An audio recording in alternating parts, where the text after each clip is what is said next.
A intenção dessa apresentação é falar sobre os sensores espaciais dos telefones celulares. Em resumo, são os sensores que falam da posição, do deslocamento, aquilo que trata da movimentação dele na medida que vai sendo usado, enfim, desse tipo de coisa. Então, nós temos aí 4 sensores: o acelerômetro, o giroscópio, a bússola e o medidor de pressão atmosférica, o barômetro. O quinto aqui, eu coloquei, vejo que está numa outra cor, eu coloquei de propósito na lista porque, obviamente, o GPS é um dos sistemas fundamentais para medir o deslocamento, a posição espacial. Mas ele não é um sensor, é um sistema de rádio, por isso que está numa cor diferente. Então, não vou entrar no detalhe, mas o conjunto completo num celular seria esse aqui. Antes de começar, só queria... provavelmente todo mundo já conhece isso, mas só porque eu vou falar disso várias vezes, eu resolvi colocar aqui no começo. Falar um pouquinho sobre o que é MEMS.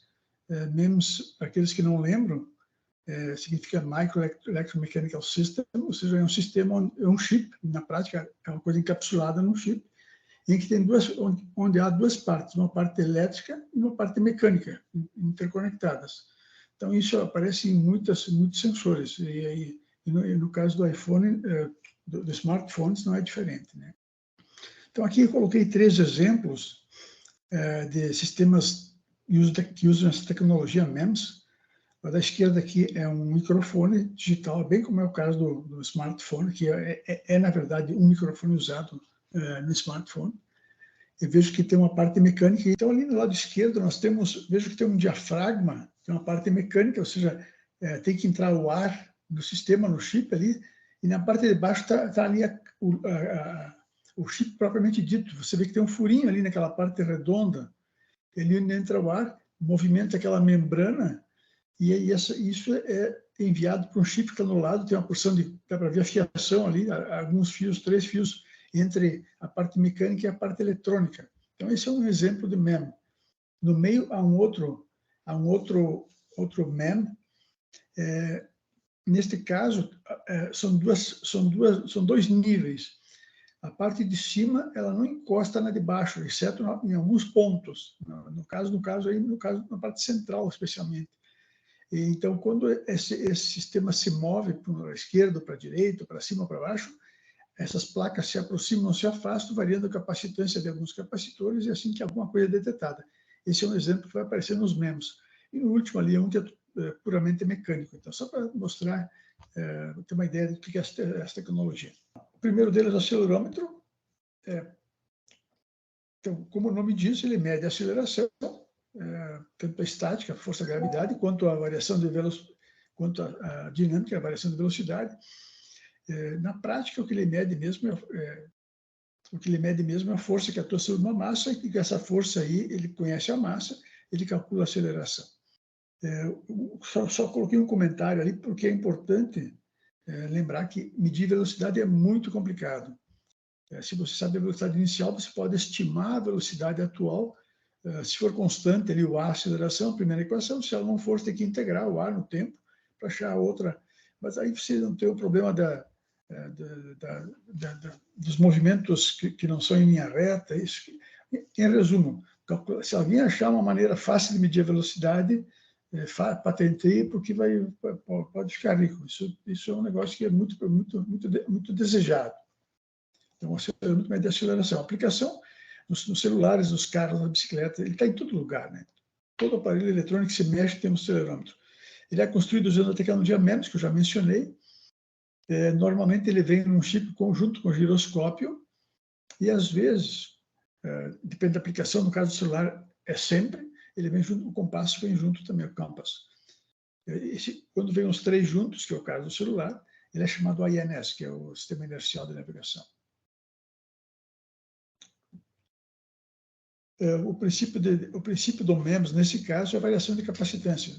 É um daqueles casos que eu coloquei no exemplo. Aqui está um capacitor, tem uma certa distância D, a capacitância depende dessa distância. Então, se você consegue medir essa distância, você indiretamente está medindo a capacitância. E a capacitância variando, varia a tensão, vai variar a corrente alternada que passa pelo capacitor, e com isso você mede a aceleração. Aqui uma construção, a ideia da construção está aí. A parte da esquerda em repouso, essas lâminas verde e rosa estão na vertical. Eu estou vendo o topo delas. Vejo que na parte de cima as lâminas estão deslocadas para um lado e na parte de baixo para o outro. Na segunda imagem, eu dei um puxão na parte para a direita, na parte verde ali, é como se o celular fosse movimentado para a esquerda. A parte verde tende a ficar onde estava, porque as pontas são flexíveis. Vejo que as placas de cima se aproximam e as placas de baixo se afastam. Vejo que, no outro caso, as placas de baixo é que se aproximam. Então, você sabe, com esse sistema, duas coisas. Sabe quanto foi a aceleração e em que direção foi a aceleração. Mas ela só mede numa direção, obviamente, né? Aqui, ó, como você coloca isso em 3 direções? Em 2 direções é muito fácil, o diagrama mostra ali, né? Você coloca um cara do lado do outro, eles são fininhos, eles são largos, mas são fininhos, a altura é baixa, então você coloca os dois dessa maneira no chip. Como é que você vai colocar o terceiro? Esse é o problema, né? Aí, o terceiro tem 2 processos usados na prática. O primeiro deles é capacitivo também, ou seja, você tem uma prova de massa ali em cima, vejo que ela tem uma certa distância da parte de baixo. Se você se mexe esse aparato para cima, de repente, aquela prova de massa vai para baixo, se aproxima da placa que está em cima do chip ali. Se você move de repente para baixo, ela vai para cima, ou seja, se afasta, e assim você mede a variação de capacitância novamente. O segundo é um processo um pouco diferente, usa um resistor, o efeito piezoresistivo. Alguns materiais variam a sua resistência quando você estica ou comprime. Então, no caso, o silício é um bom exemplo de material piezoresistivo. Veja que o braço tem uma prova de massa na ponta, que é só para fazer o peso, e aquela parte amarela é o material, é o resistor piezoresistor.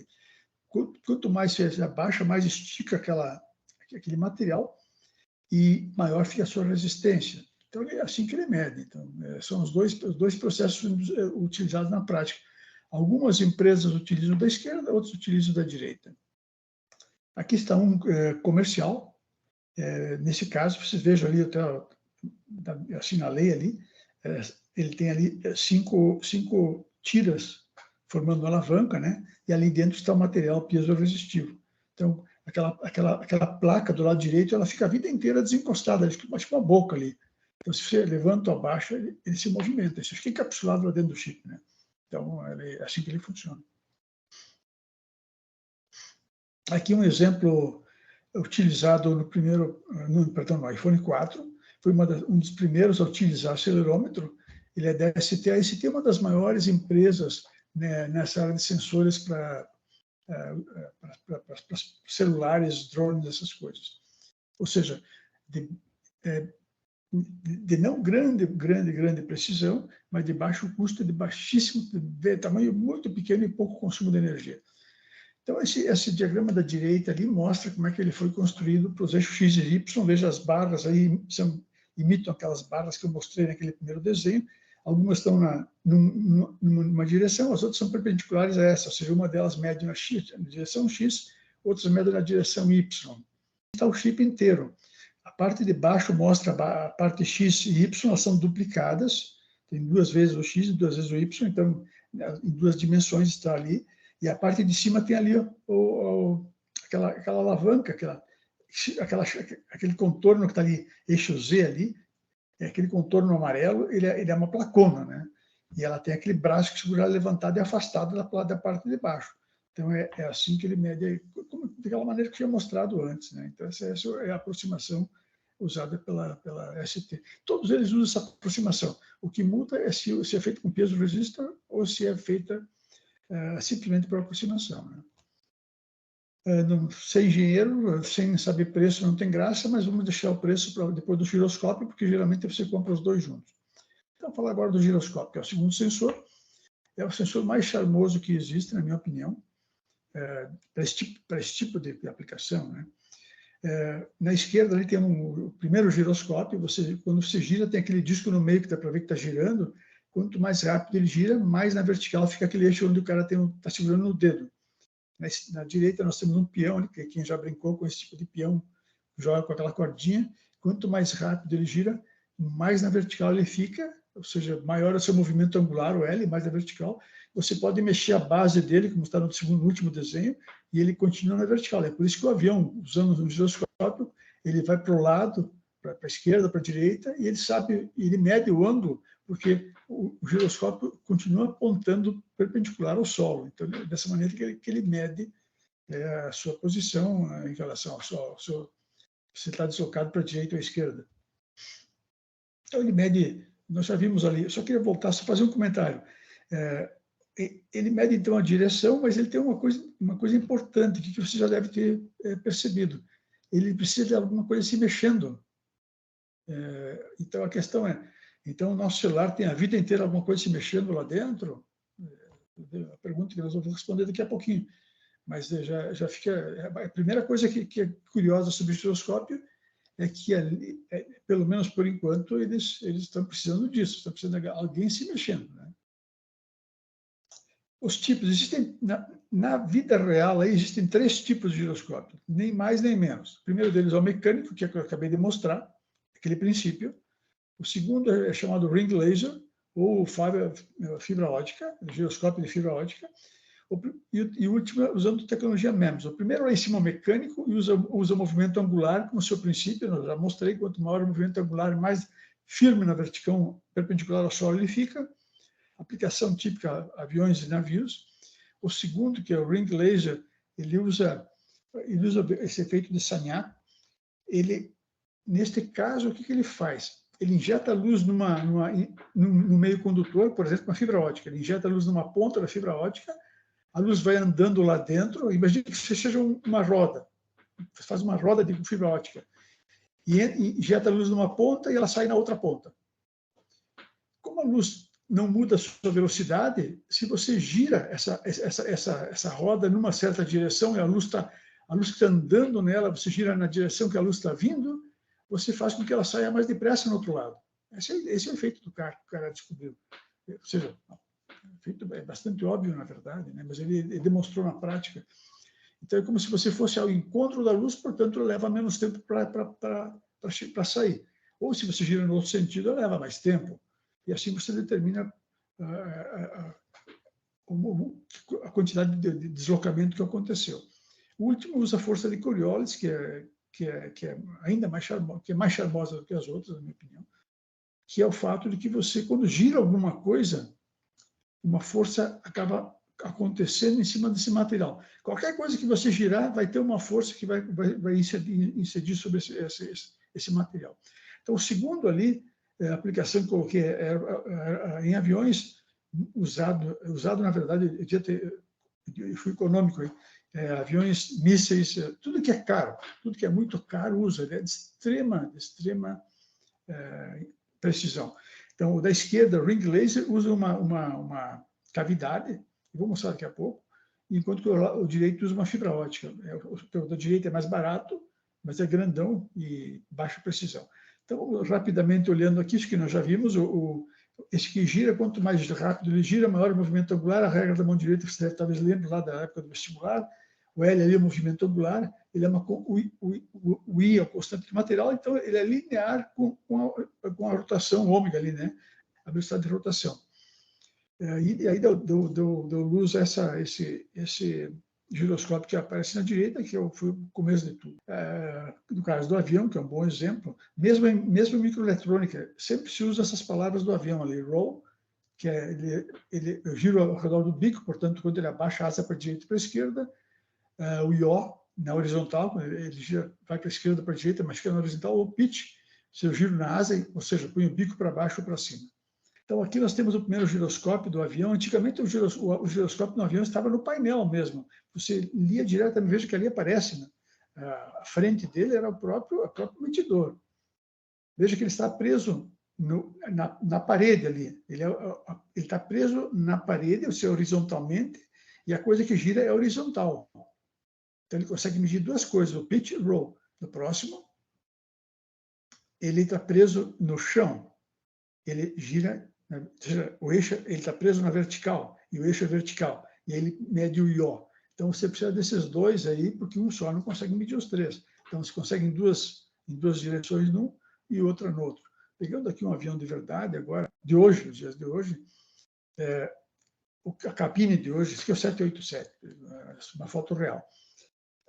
Veja que está ali o que o piloto enxerga, né? Ele provavelmente está parado no sol ou está indo em cruzeiro agora, está andando na horizontal e não está com as asas nem para um lado nem para o outro, e não está nem subindo nem descendo, está diretamente na horizontal ali. Cada um dos dois tem o seu giroscópio, tudo é independente nos aviões grandes, é tudo duplicado, e vejo que essa é uma aplicação indispensável. Embaixo deles, naquele que tem tipo um reloginho, ali está aquele terceiro. Então, os dois primeiros são produzidos por um cara e o de baixo produzido por outro. Mesmo nos eletrônicos atuais, que é tudo feito eletronicamente, o avião continua mostrando separado, dois juntos lá e outro na parte de baixo. Agora o ring laser, que é o efeito Sagnac. Então, o primeiro, que é o ring laser, está no lado esquerdo, eu escrevi ali, usa uma cavidade ressonante, o caminho da luz ali, ele injeta a luz nas duas direções e na volta ele pega a diferença porque levou para uma para chegar em relação à outra. E é assim que ele mede. Então, questão do caminho máximo é em torno de 30 centímetros e o erro é menor do que uma parte por milhão. Isso é o mais preciso que existe.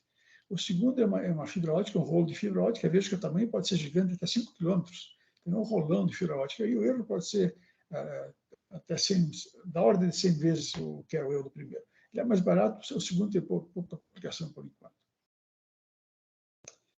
Na prática, então, usa-se o ring laser, e esse aqui é um caso real, é da Honeywell, que é hoje o maior fabricante, um dos maiores fabricantes desse tipo de giroscópio.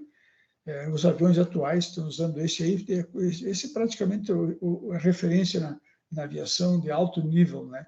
Os eletrônicos são usados em aviação em aviões pequenos somente. Então, só deixa eu voltar um pouquinho. Interessante olhar o tamanho, né? Veja que ele é grandão, né? Tem quase 10 centímetros por 5, mas é menor do que o mecânico. Aquele mecânico era ainda maior, mais pesado. Esse aqui pesa meio quilo quase. E o consumo dele ali é entre 0,4 e 1,6 watts, dependendo da tensão da alimentação.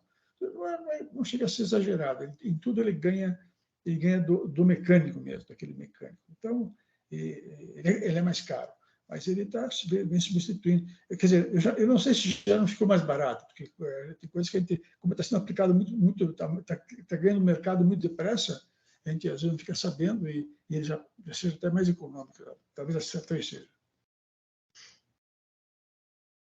E agora, no caso do nossa aplicação no celular, baseado na força de Coriolis, que eu comentei, uma força bem interessante, tecnologia MEMS, e usa capacitores para detectar os giros. Né? O primeiro chip foi instalado em smartphones, foi o L3G4, G4000, da série G4000, que está ali o código da ST, e veio no iPhone 4, em 2010. Para quem é da minha idade, 2010 foi ontem, né? Para vocês faz uma eternidade. Mas é bem interessante. Até hoje, eles diminuíram o tamanho, aumentaram um pouco a precisão, mas a ideia continua sendo do mesmo jeito.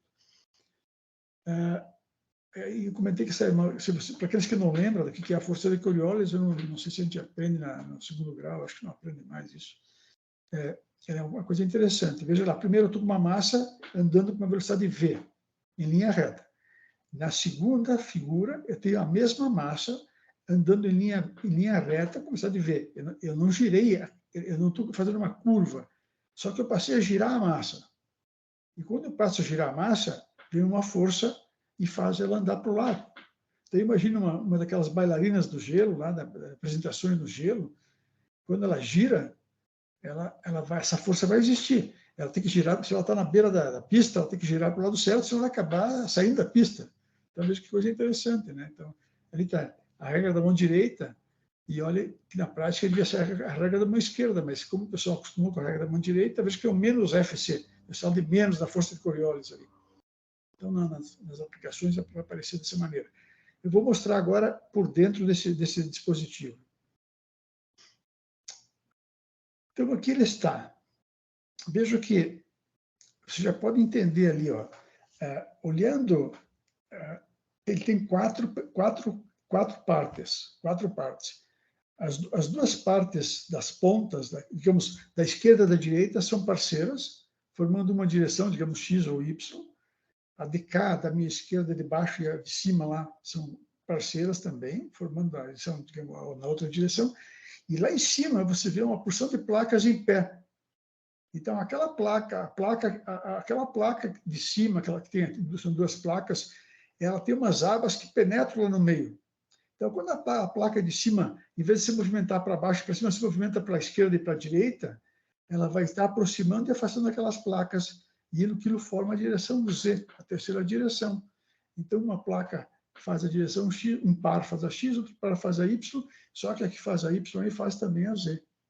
Vou usar a analogia do avião aqui só para deixar claro. Então, aqui, ó, as placas se movem em sentido oposto. Então, em azul aí, então a direção X. Vamos dizer que esse seja o X, está medindo na direção das asas do avião. Ou seja, vamos dizer nessa direção. Então, elas estão fazendo isso. Elas vão e voltam. Isso é corrente alternada, você fica indo e voltando. Então, ali o avião vai baixar o bico agora. Está ali, mostrei em amarelo, né? Vai baixar o bico. Se usar aquela regra da mão direita, vai aparecer aquela força de Coriolis que está ali no desenho. Nesse caso, veja o capacitor do lado direito aqui, vai se afastar da placa de baixo, que ele é flexível, né? E o da esquerda vai se aproximar. E isso vai dizer o quanto, em que direção aconteceu o movimento. Ele vai saber que foi o bico do avião que foi para baixo, não a cauda que foi para baixo, e o quanto ele foi para baixo. Aqui a mesma coisa, agora as duas se movem em sentido contrário.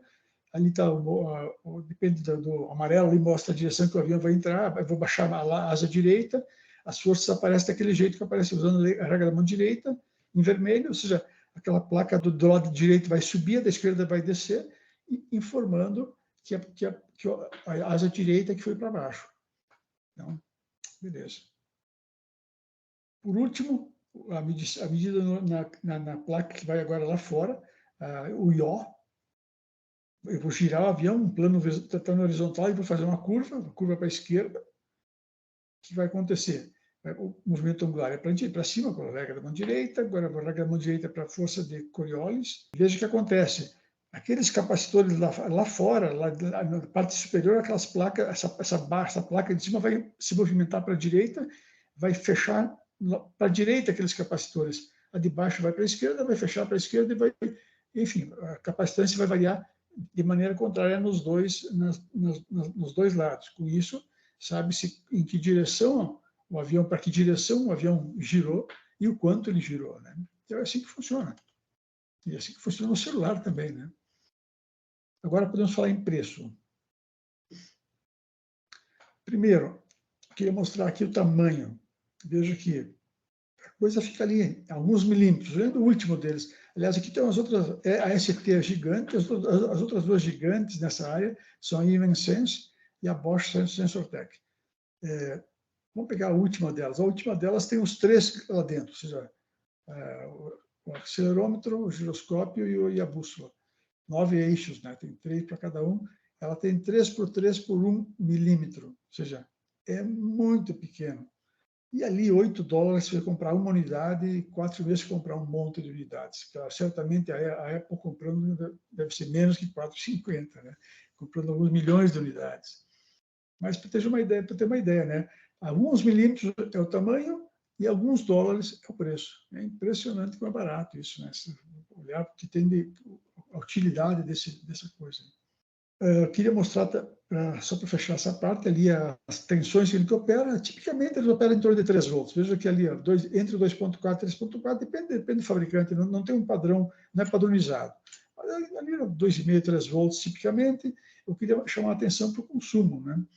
Veja a corrente ali do primeiro da esquerda, que é um mais antigo, lá de 2015, por aí, aquele chip ali. O acelerômetro consumia meio miliampere no máximo, o giroscópio 3,6 miliamperes. Total, máximo 3,9, porque algumas coisas são comuns aos dois. Então, Então, estamos falando de 3,9, se for, digamos, 3 volts, estamos falando de 12 miliamperes, 12 miliwatts. Não é nada assustador. Mas vamos olhar o último deles agora. 3 miliamperes, 3,1 miliamperes, e o do meio ali é o mais econômico de todos, mas não tem a bússola, né? 0,7 miliamperes. Veja, o giroscópio do meio é altamente econômico. Então, nós estamos falando com alguns miliwatts para você medir tudo isso, e alguns dólares e alguns milímetros de espaço em cada dimensão. É fantástico o que isso faz, né? A bússola, então, ela mede a direção, aponta a direção do cardinal norte, e geralmente os aplicativos do celular usam também a informação do GPS junto com a bússola para melhorar a precisão das informações, vai adicionar itens na informação. Tecnologia MEMS, então, eu comentei que quase tudo que nós vimos aqui usa MEMS. O princípio é sensor Hall, ou uma das opções sensor Hall, e nesse caso a grande fabricante é a AKM, que está ali do Japão, AKM, então em português, porque ela tem uma patente espetacular, vou mostrar, é algo incrível. E a segunda usa os resistores magnetoresistors, que é um resistor cuja resistência varia quando você coloca no campo magnético. E aí uma das empresas que usa essa aí é a ST. Vamos falar então do Hall Effect, que é o mais comum, é mais comum nessa aplicação do que o outro caso. Não sei se vocês lembram, o efeito Hall, coloquei uma figura ali. Quando uma corrente atravessa um material, é uma lâmina bem fininha ali. Quando ele atravessa um material assim, se você aplica um campo magnético perpendicular a esse material, essas cargas se desviam do centro. Ali, ó. Veja, elas acabam vindo, elas vão de uma ponta para outra, beirando a placa. Com isso, ficam cargas descobertas no lado esquerdo, portanto, eu tenho um campo elétrico entre os dois agora. E esse campo elétrico dá para medir uma tensão em cima disso aí. Portanto, se sabe a corrente, o resto são constantes do material, sabe-se todas as constantes, com isso dá para calcular o B, o campo magnético que está presente ali. Então, esse é o princípio, é bem simples. Material, a única coisa ruim aqui é que o silício não serve para isso. O silício varia muito pouco, esse deslocamento não acontece praticamente no silício. Por outro lado, é bom que não aconteça por outros motivos, né? Os materiais, vejam na lista da parte esquerda, que eles são das colunas 3 e 5 da tabela periódica, ou seja, são aqueles materiais utilizados para fazer LEDs, por exemplo.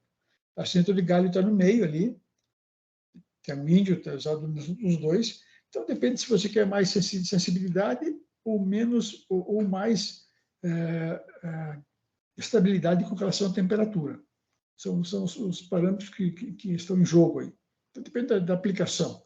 Mas são geralmente um desses três materiais aí são os mais comuns para aplicações com efeito Hall.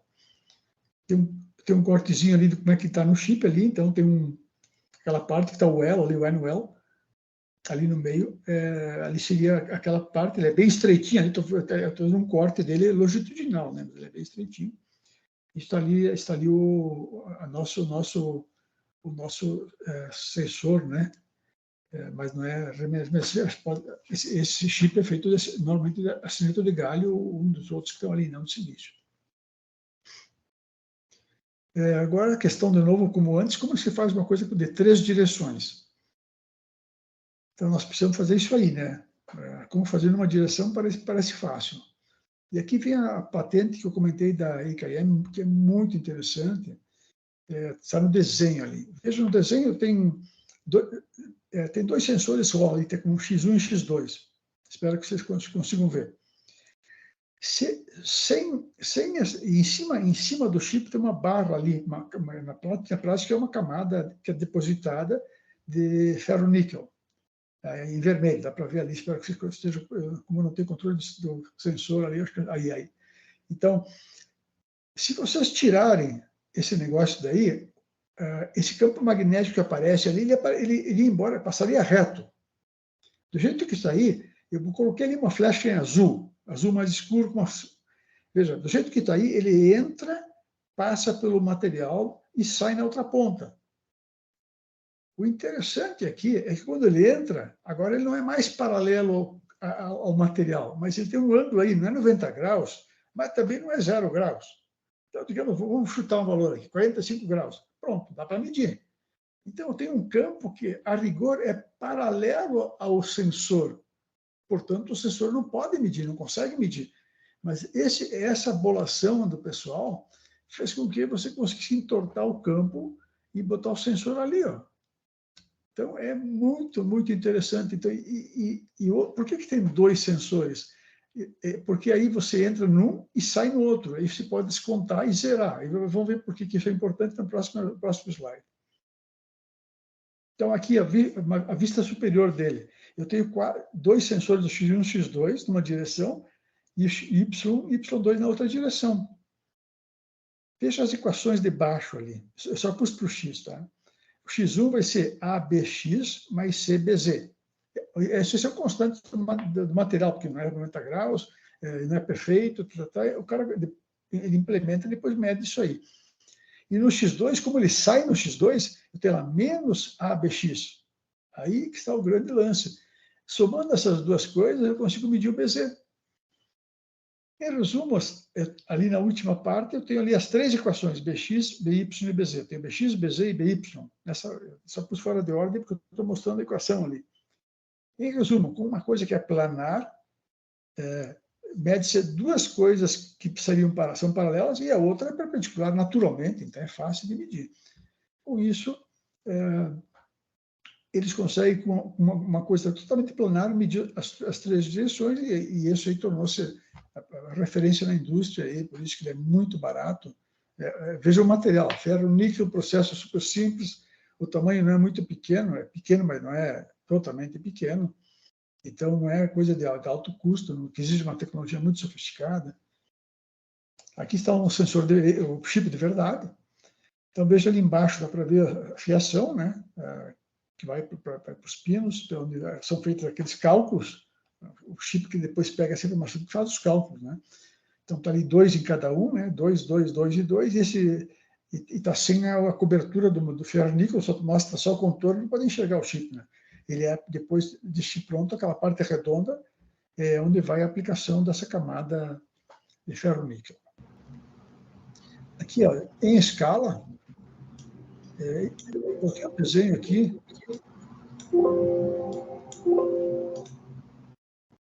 Eu coloquei um desenho aqui para ver em escala. Então, esse aqui é o tamanho do chip. Veja só, ele é realmente muito pequeno, ó, meio milímetro.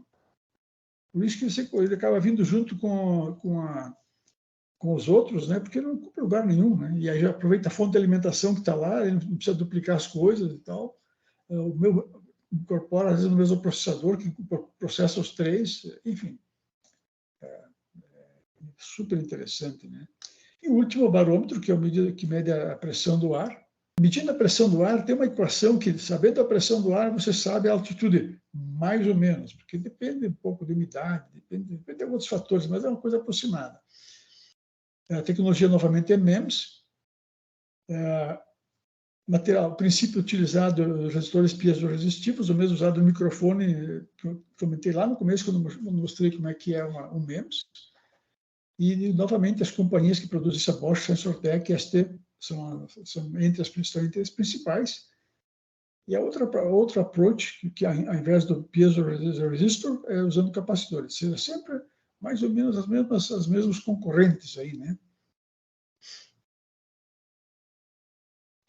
Alguns exemplos aqui, ó, da ST. A ST usa os resistores, os piezoresistors. Veja o tamanho dele, 0,36 de altura, 2 milímetros por 2 na largura e comprimento. Aí tem um da Sensortec, também usando o piezoresistor, foi usado no iPhone, até hoje usado, cada vez menor. Então, ali dentro dá para ver bem a construção, né? Tem ali a parte mecânica, que é aquela membrana que, para poder medir a pressão do ar, tem que ter um furo, assim como um microfone. ela vai fazer essa membrana esticar para um lado, mais ou menos, dependendo se a pressão for maior ou menor, e essa informação vai ser processada pelo chip que está no lado, ali, que tem em marrom, ali, meio bege, marrom.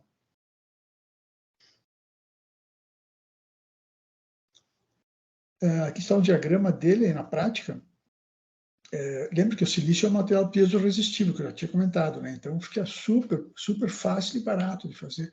Aqui está a câmera dele, entra o ar aqui, o ar que entra aí é o ar do local onde a pessoa está, e com isso ele vai mexer aquele diafragma lá em cima, e a parte que está ali em cima dopada, ali com dopagem tipo P+, tipo P, né? Ele faz os contatos.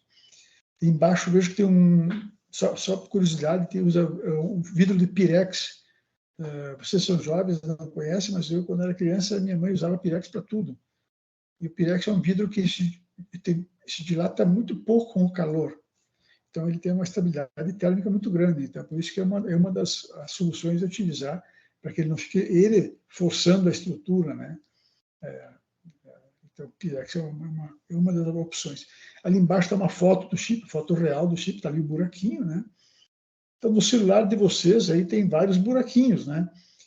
Tem buraquinho para voz, para entrar a voz no microfone, tem buraquinho para sair do alto-falante, tem buraquinho para medir a pressão atmosférica, né?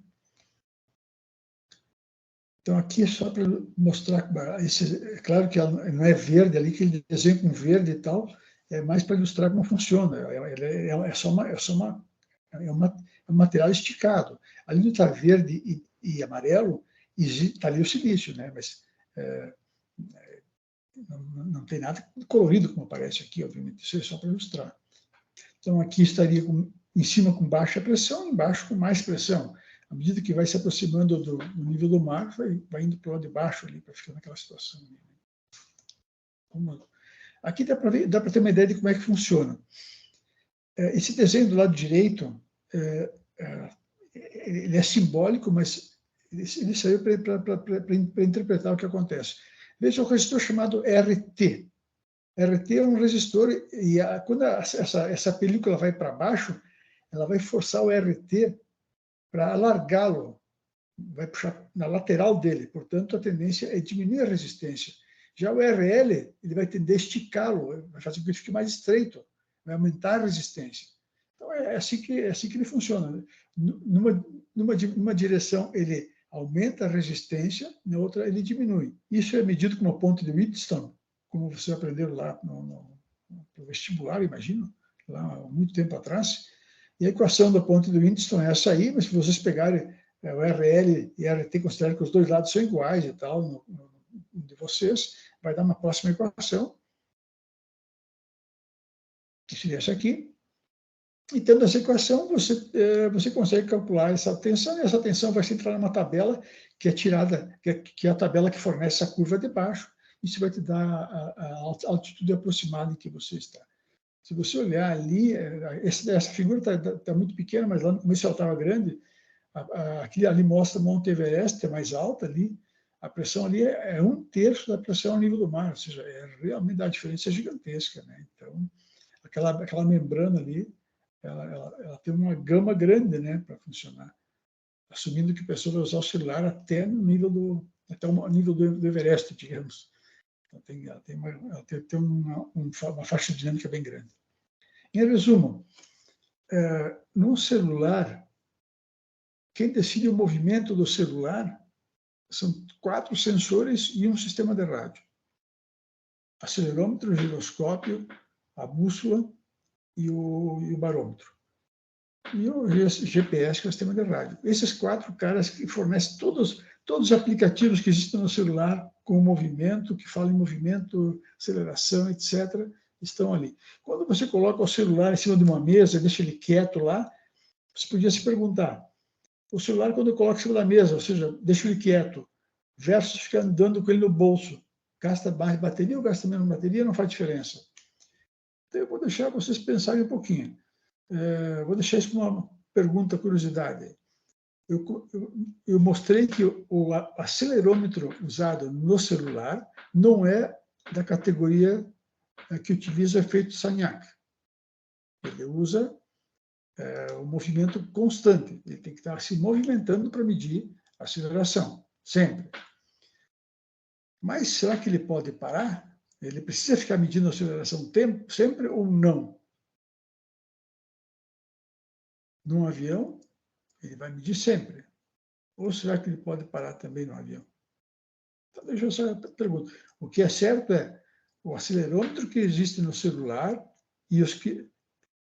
No caso do avião, os aviões mais novos que estão usando só o ring laser, não precisa se movimentar, porque essa é uma exceção. Não precisa movimento.